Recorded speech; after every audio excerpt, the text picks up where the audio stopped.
$180-some-thousand grant, public housing drug elimination grant. What does the grant entail? What are some of the programs that will be funded through this particular grant? The program will run, will support 8 programs. You have what's called a neighborhood stabilization program.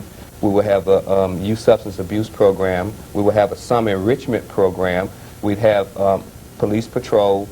We would also have resident council training, seminars and workshops, and we just have an overall picture which entails the overall aspect of the neighborhood, not only drug elimination. And when you add all of this together, the overall outcome is to do what? It's to make the neighborhood better and safer.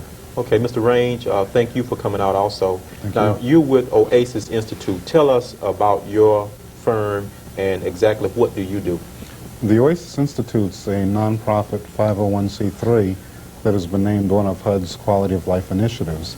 And we work with housing authorities nationwide trying to solve the crime and drug problems. We find that housing authority staff are usually so busy fighting fires, trying to stay afloat, that they can't give the necessary time and attention to neighborhood stabilization activities. It takes a lot of time and effort. When you have problems that have been entrenched for a number of years and you have trends of slum and blight, it's necessary to spend the time working with the residents one-on-one and coordinating activities. Now, you mentioned neighborhood stabilization, and I know that's one of the portions of this grant. What exactly is neighborhood stabilization? Well, we find in coming into Prichard, we don't have preconceived notions. We do an in-depth analysis of each neighborhood, but we realize that we were asked to come in because there are some crime problems and there are some drug problems. And one of our goals is to stabilize the neighborhood. That means getting residents actively involved in supporting programs, being involved in setting the standards for the community, ensuring that the police are providing the service and protection that's necessary, and offering viable alternatives.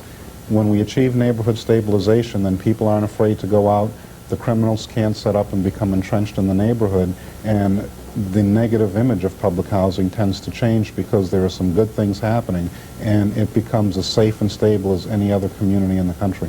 Okay, and Anthony, I know you were very instrumental in getting the grant. You wrote the grant, some of the grant, or you're a grant writer. Is there a lot of crime in public housing in Prichard? Is there a lot of drugs in Prichard?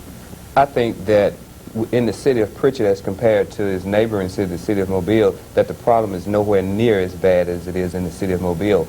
The aspect or the format that we took when we approached this was that we wanted to maintain that attitude that Prichard does not get as bad as the city of Mobile. Now, there is crime and there are drugs in the city of Prichard and in the Public Housing Authority, but statistics and crime reports have shown that at least reported crime is not as high as it is in the city of Mobile. And Mr. Range, of course, you work with housing authorities all over the country. As a matter of fact, do you work with the Mobile Housing Board? Yes, we do. Okay. The question I wanted to ask you was, as you travel the country, people have the perception that public housing is just a haven for crime, a haven for drugs. Is that the case?